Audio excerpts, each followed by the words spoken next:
welcome to the last episode of the year. World Today team over here is very grateful to our viewers for being a part of this global village. Now, without further ado, let's take you through the big international events of 2022 as we ring in the new year with the hope of a better year ahead. Let's begin with the top stories that we are going to focus on in this episode. The stories we're going to put out are not in the order of importance, but ones that have impacted and changed how the global order is viewed today. And to begin with, none other than Russia-Ukraine war dominated news wheels across the globe when it comes to international news stories and coverage. On February 24, 2022, in what Moscow called special military operations, Russia invaded Ukraine. While President Putin's original plan was for it to end in a couple of months, Ukraine fought back resiliently, valiantly, leading to a prolonged war. With the massive support that Ukraine received from the West, Russia certainly underestimated the Ukrainians. The world stood polarized with nations taking sides, Putin becoming the villain and Ukrainian President Zelensky a war hero. But what was the pretext of going to war? The Ukrainian administration has been pushing for and seeking NATO membership, a bloc that Russia considers an anti-Soviet or anti-Russia bloc and therefore warned Kyiv against joining groupings that could pose direct threat to Russia.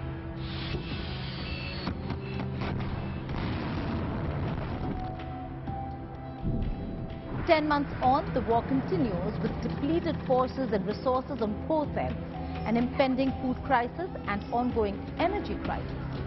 The European world, which is dependent on Russian gas, have had to take harsh decisions regarding gas imports from Russia, which continues despite the war. The year ended with Zelensky's visit to the United States of America, his first visit abroad since the war broke out. He pitched for more weapons and aid. The year also began with a neighbor facing the most and the worst economic crisis ever. The economic collapse of Sri Lanka was a wake-up call to countries who have built an ecosystem, an entire system on debt, and the cases that we see over here are debts from China.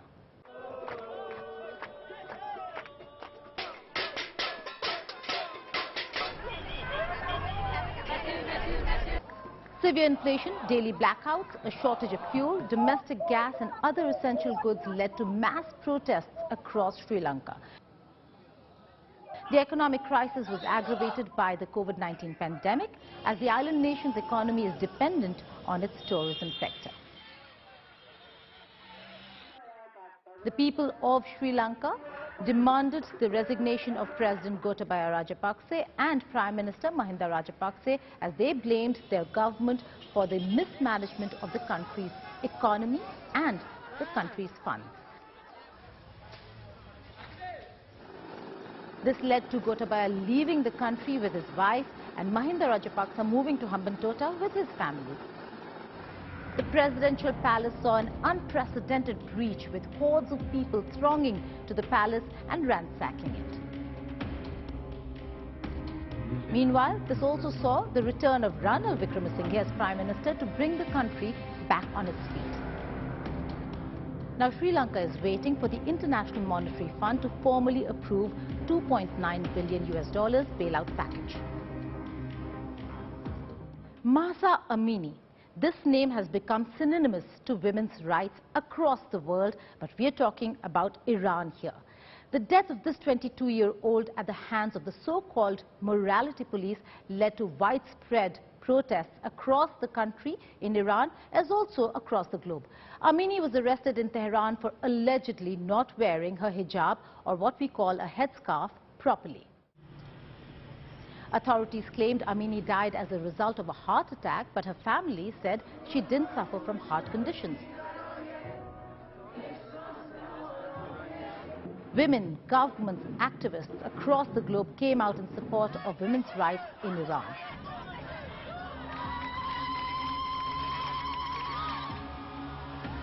Iran has been ruthless in its effort to stifle the protests.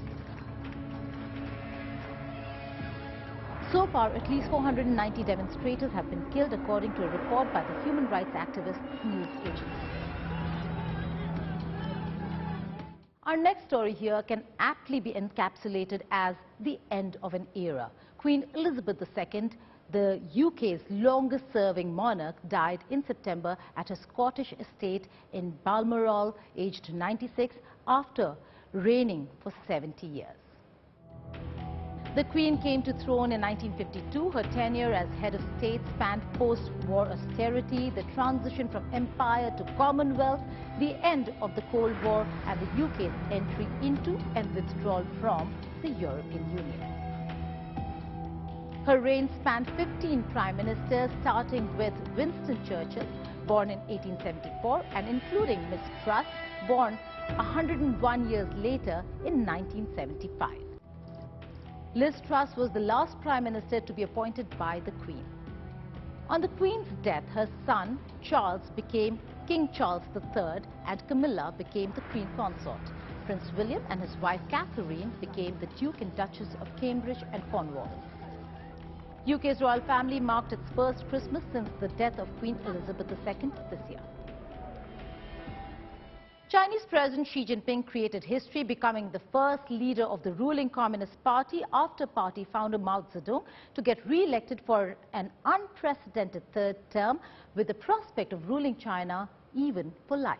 Historic, daunting and unprecedented when one sees it through the prism of geopolitics. But what does this rule, this change of rule going beyond 2 terms, really mean for China and for the world? Please join me in a warm applause to welcome the General Secretary and Xi, 69, who was elected as General Secretary of the Communist Party for third 5-year tenure by the new 7-member Standing Committee at the Great Hall, which was packed with 2,338 delegates, heralding the new era, widely termed as the Xi era. An era that has already witnessed much strains in ties, be it with Taiwan or, for that matter, at the border with India. Now, with Taiwan, Xi Jinping at the helm of affairs, there has been an increased aggression in the waters surrounding Taiwan, as also China's increasing claims over the waters around contentious islands of other countries in Southeast Asia. The airspace violations and missile firing in and around Taiwan have raised alarms. The West has come out in support of Taiwan, so much so that the U.S. House Speaker Nancy Pelosi's visit to Taipei caused much consternation to Beijing, leading to escalation of tensions between the two sides. In the latest, U.S. President Joe Biden signed the $858 billion defense bill into law, authorizing up to $10 billion in security assistance and fast-tracked weapons procurement for Taiwan.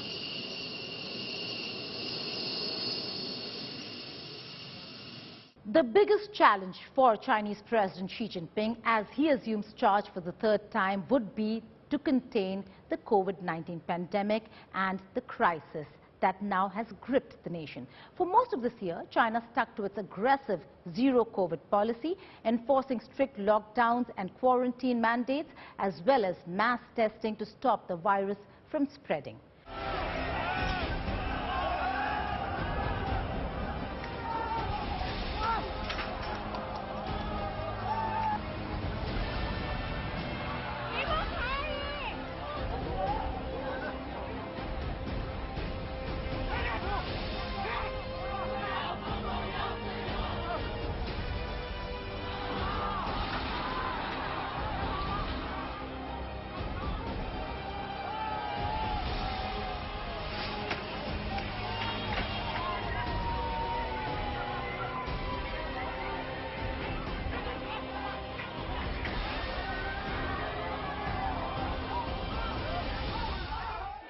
Fudging number of cases, deaths and downplaying the pandemic aside, Xi Jinping has had to deal with the ire of his people with the strict and prolonged lockdowns and restrictions that they underwent.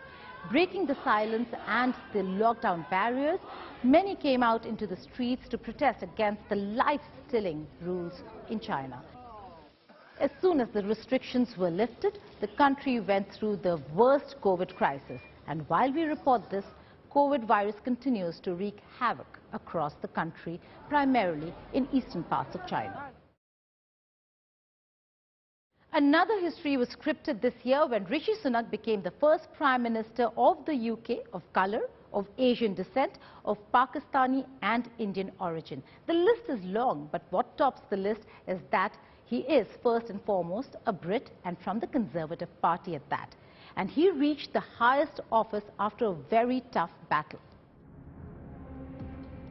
The United Kingdom went through a turbulent time in its politics with 3 prime ministers in a span of just months.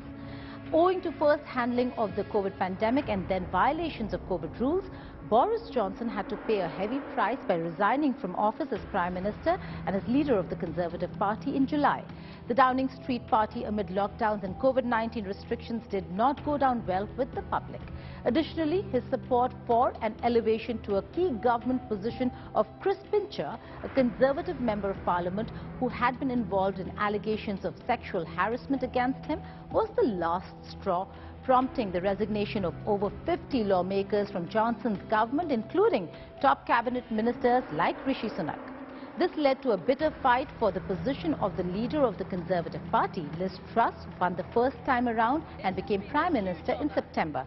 However, her economic plan was rather unpopular and led to her eventual resignation, prompting Rishi Sunak to become the first non-white British Prime Minister. This year saw the social media platform Twitter go through ups and downs, new ownership, management changes, and then its fate being decided by polls conducted by none other than Elon Musk himself. Billionaire Elon Musk said he will step down as chief executive of Twitter Inc. once he finds a replacement, but will still run some key divisions of the social media platform. This after Twitter users voted for him to resign in a poll which the billionaire launched on the 25th of December himself. The Tesla CEO had fired entire Twitter board after $44 billion takeover of Twitter in October. Meanwhile, there is no time frame as to when he will step down. In one of the most disturbing news of the year, Japan's former Prime Minister Shinzo Abe, the longest-serving leader, was assassinated while campaigning for a parliamentary election in the western city of Nara. It was the first assassination of a sitting or former Japanese premier since the days of pre-war militarism in the 1930s. Japan's leadership and world leaders expressed shock at the violence in a country in which political violence is rare and guns are tightly controlled. You can love him, you can hate him, but you certainly cannot ignore him. Yes, it is none other than Pakistan's former Prime Minister Imran Khan. It has been a season of slugfest between Imran Khan and the Pakistani army, or what we call the Pak establishment as well. The ouster of Pakistani Prime Minister Imran Khan and the formation of a PMLN-PPP alliance led by the current incumbent Shehbaz Sharif shows who is in control in Pakistan. It all began with Imran Khan's attempts to control military promotions and appointments. Khan publicly opposed then Army Chief Bajwa's choice for the next ISI chief, and while the latter still had his way, for Khan, his fate was set in stone. He was no longer the army's favorite. While he has shown his popularity through the numerous jalsas or public rallies that gathered a lot of crowd, it was also at one of these jalsas that there was an attempt on his life. And while the 70-year-old former cricketer turned politician has not hung his boots just yet, Prime Minister Shehbaz Sharif appointed General Asim Munir as Pakistan's next army chief, a move that could further deepen the nation's political crisis and exacerbate former Premier Imran Khan's high-stakes clash with the powerful military. General Qamar Javed Bajwa ne Pak Fauj ki kaman बाज़ाब्ता तौर पर Chief of Army Staff General Sayyid Asim Munir. That's all in our last episode of World Today for the year 2022. But before I go, I would like to remind you of one of the most important areas, issues and challenges that we faced throughout the year and will continue to face, that is climate change.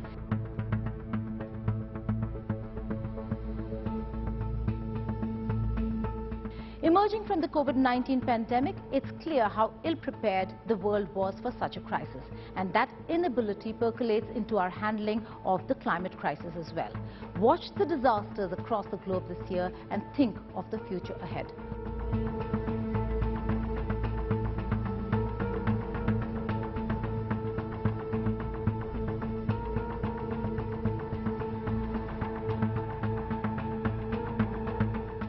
On that note, World Today team wishes you a safe and a happy year ahead.